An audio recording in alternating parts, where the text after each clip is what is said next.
Bonjour à tous, je suis Didier Mazier, je vous souhaite la bienvenue et puis je vous remercie pour votre fidélité à cette chaîne.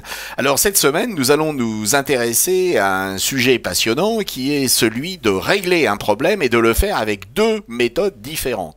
Effectivement, lorsque vous vous trouvez confronté à une difficulté, vous pourriez être tenté d'utiliser la première méthode qui vous semble la meilleure.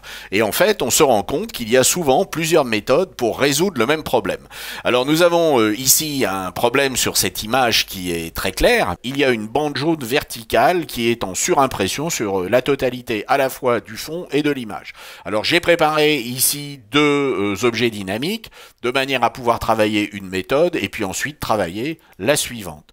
Alors nous allons essayer deux méthodes et il n'y en a pas forcément une qui est meilleure que l'autre, mais simplement en fonction des objectifs que vous pouvez avoir en termes de documents, s'agit-il d'un document papier, écran, etc.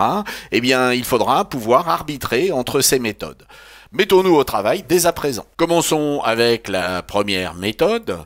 Nous allons dans un premier temps prendre un outil de sélection et sur ce calque, nous allons sélectionner un sujet de manière à isoler notre bison du fond.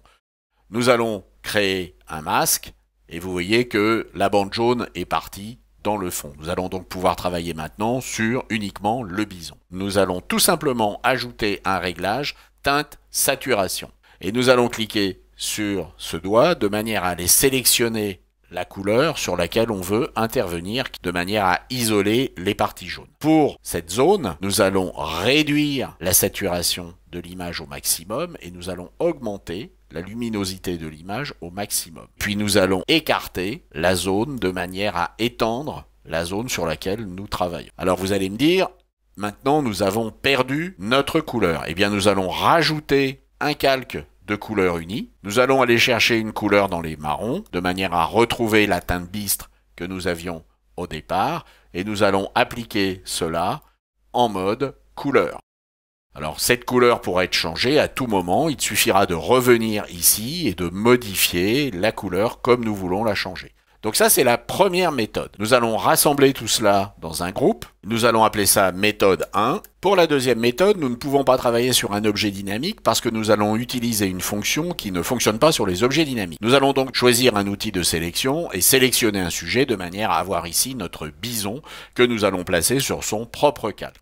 Avec la touche commande et en cliquant sur la vignette, nous allons récupérer cette sélection, nous allons aller dans le menu filtre et nous allons demander un flou par moyenne. Et nous allons sélectionner la couleur moyenne du marron que nous voulons supprimer. Donc nous allons choisir ici cette couleur.